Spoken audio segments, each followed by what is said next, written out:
एक बार एक राज्य के राजा ने महात्मा बुद्ध को अपने महल में बुलाया और उनसे कहा, मैं आपसे कुछ मांगना चाहता हूँ, क्या आप मुझे देंगे? महात्मा बुद्ध बोले, बताओ तुम्हें क्या चाहिए? राजा उनसे कहने लगा कि आप अपना भिक्षा पात्र मुझे देंगे? महात्मा बुद्ध ने बिना कुछ पूछे अपना भिक्षा पात्र उस राजा के हाथ में दे दिया।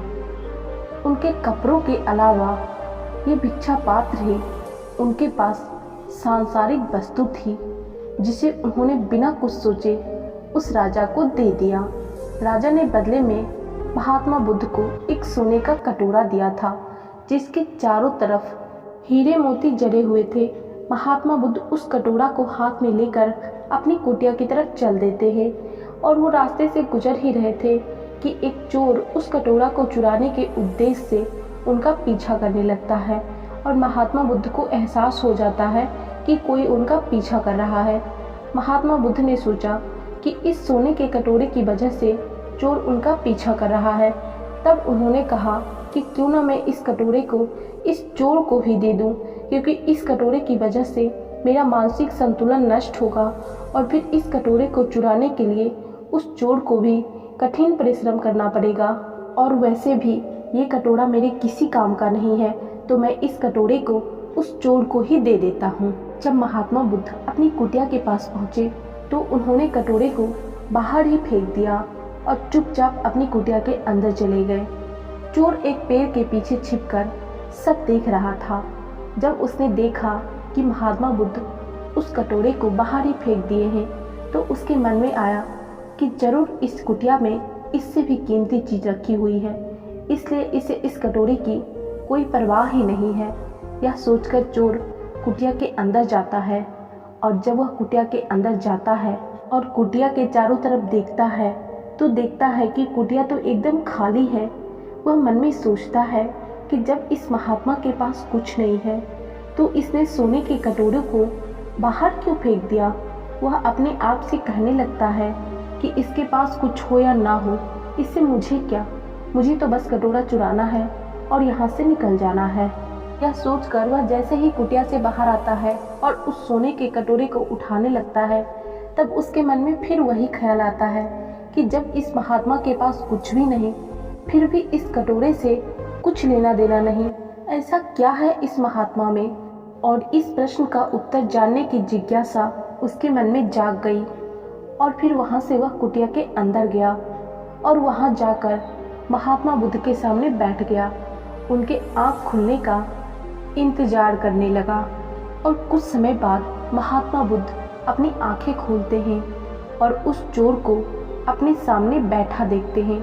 वो उस चोर को देखकर मुस्कुराते हैं और कहते हैं, तो तुम नहीं रोक पाए अपने आप को, तुम मेरे पास आ ही गए। चोर महात्मा बुद्ध से बोला, महाराज, मैं सिर्फ इतना जानना चाहता हूँ, आपने उस सोने के कटोरे को बाहर क्यों फेंक दिया?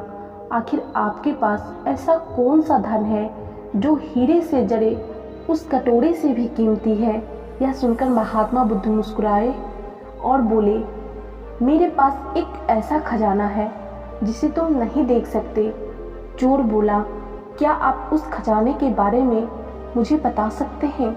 महात्मा बुद्ध बोले, मेरे पास ध्यान का खजाना है, जिसके सामने दुनिया की सारी दौलत फीकी है। यह सुनकर वह चोर महात्मा बुद्ध के पैर पकड़ लेता है और कहता है, महाराज, हो सके तो मुझे माफ़ कर देना, मैं एक लुटेरा हूँ, आपको लूटने आया था, लेकिन आप तो संत निकले।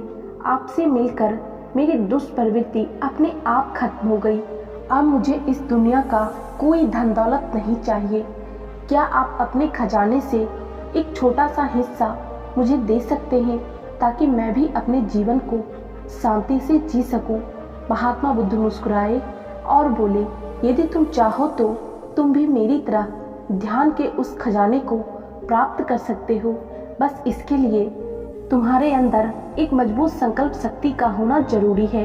यह सुनकर चोर ने कहा, महाराज, मुझे ध्यान करना नहीं आता, क्या आप मुझे ध्यान करना सिखा सकते हो?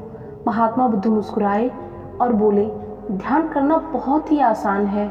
इसके लिए तुम्हें सबसे पहले एक शांत और आरामदायक जगह का चयन करना है। फिर एक चटाई बिछाकर बैठ जाना है ताकि तुम्हारा जमीन से संपर्क ना रहे। और ध्यान रहे तुम्हारे रीढ़ की हड्डी एकदम सीधी होनी चाहिए। फिर तुम्हें अपनी दोनों हथेली को अपने घुटने पर रखना है। याद रखना हथेली ऊपर की ओर होनी चाहिए। अब तुम्हें अपनी आंखें बंद कर लेनी है और तुम्हें लंबी और गहरी सांसें लेनी है। सांस लेते समय कोशिश करना जब तुम सांस लो तो तुम्हारा पेट अंदर और बाहर की ओर हो। उसे सांसें लंबी और गहरी होती है। इसके बाद अपनी सांसों को समान अवस्था में आने दो और हर एक आती जाती सांसों पर अपना ध्यान केंद्रित करो। कोशिश करो अपने सांस के हर एक अवस्था को महसूस करो। एक भी सांस तुम्हारे महसूस के बिना नहीं गुजरना चाहिए। केवल आती जाती सांसों पर ही तुम्हारा ध्यान हो। और ये भी याद रखना, शुरुआत में तुम्हारा मन भटकेगा, लेकिन जैसे ही मन भटके तुम्हें याद करके अपने मन को अपनी सांस पर केंद्रित करना है और कुछ नहीं करना। बस पूरी जागरूकता के साथ आती जाती सांसों पर ध्यान देना है।